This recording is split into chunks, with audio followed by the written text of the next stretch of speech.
and we're going to be here for a couple hours. Get comfortable. Bring the best libs that you...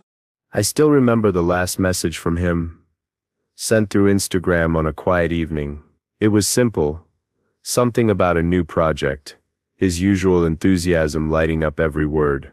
We talked almost every day, sharing ideas, frustrations, and hopes for the future. Charlie was more than an acquaintance to me. He was a mentor, a friend, someone I'd come to rely on for not only guidance in our work but for the emotional and intellectual challenges we both faced. The way his presence in the digital space felt permanent, secure and reassuring, was something I never expected to lose. But now every day without him feels like a silent echo in a space that once thrived with conversation. He's gone, and yet I find myself endlessly scrolling, waiting for his next comment, his next story, his next message. That absence, amplified in a digital world where everything feels so connected, has left me reeling. It's the kind of grief you don't expect from someone you never met in person but knew intimately through the screen. Charlie and I met through a digital campaign for a cause we both deeply cared about. He had a reputation for being a vocal advocate for free speech, particularly in spaces that I too was passionate about. Our first conversation was on Twitter. I remember it well. He had just posted a controversial opinion on a social issue, and I disagreed with him, but instead of the usual internet bickering, he DM'd me, inviting me to have a one-on-one conversation. I was surprised at first. Here was a public figure, someone with thousands of followers, reaching out to me, a random person on the internet, to actually engage in a meaningful conversation. We discussed our differences, our personal experiences, and what led us to think the way we did.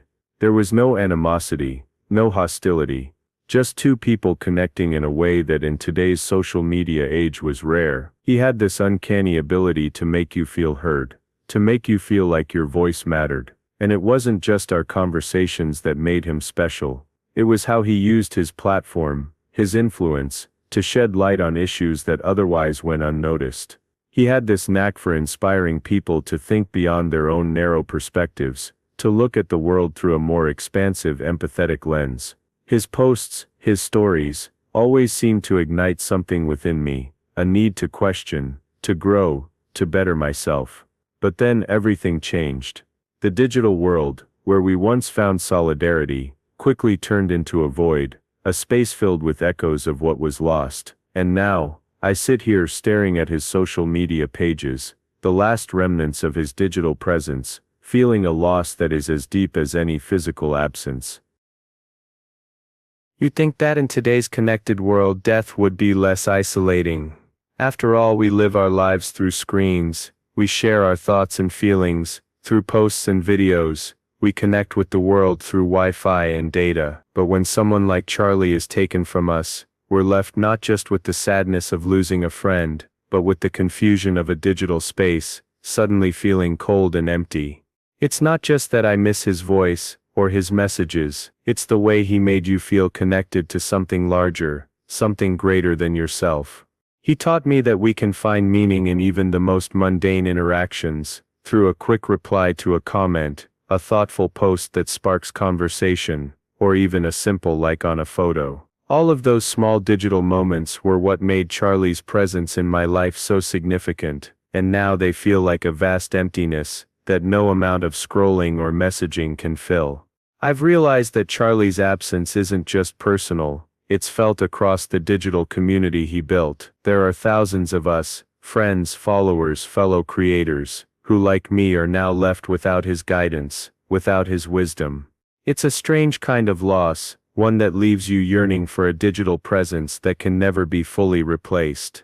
The irony is that in a world where everything is preserved digitally, it's still possible to lose someone forever. As the days pass, I notice how our digital spaces have begun to feel quieter. His influence, the ripple effect of his words, no longer echoes across platforms like it once did.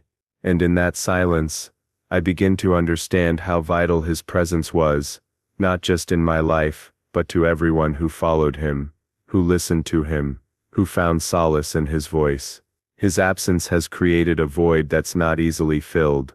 It's not just the lack of posts or videos, it's the sense of lost potential, the feeling that we've all been deprived of something greater. For me, Charlie was more than just a digital influencer. He was a mentor, a guide, a friend in a world that often felt overwhelming.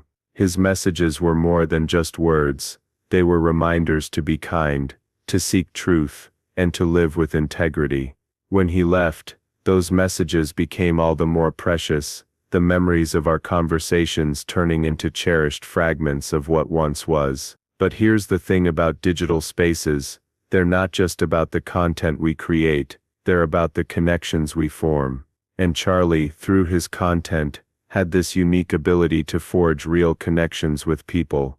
His influence didn't come from the number of followers he had, or the number of likes on his posts. It came from the way he made people feel, seen, heard, and valued. It's why his absence is felt so profoundly, both personally and digitally. Now as I look at his posts and messages, I find myself revisiting the advice he gave me, the wisdom he imparted. But it's not the same. The words are still there, but the connection is gone. It's a strange feeling, looking at someone's words and realizing that they will never speak those words again. But what I've come to understand is that even though Charlie is no longer here, the influence he had, the digital legacy he left behind, will continue to inspire others. Charlie's story isn't over. His digital presence, though no longer active, will continue to resonate in the hearts of those he touched. And for me, that's where I find hope. In the quiet of the digital world, I can still feel his presence. It's in the comments of his old posts, in the messages we shared, and in the digital footprints he left behind. And it's in these moments, these simple digital traces, that I find the strength to keep moving forward. But the journey doesn't end here. There are more stories to be told, more lives to be impacted, more digital connections to be made. Charlie's loss has shown me the profound power of digital connections, of the simple moments we share with others through the screen. And as I reflect on his life and the legacy he left behind, I'm reminded that we all have the ability to make a difference in someone's life, to leave behind a digital footprint that will continue to inspire long after we're gone. But this is just one chapter in the story of digital loss and transformation. In the next chapter, we'll explore the story of someone else who, like me, has found strength and hope through the digital traces left behind by a loved one.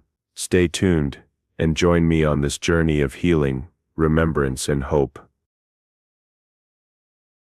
As I sit here reflecting on Charlie's influence, I find myself wondering what happens when the digital world itself begins to change. When our memories, our messages, and our connections are no longer just digital footprints but part of something much greater, something beyond the screen. In the next story, we'll delve into the mystery of a digital legacy that challenges everything we thought we knew about loss and remembrance. Stay tuned.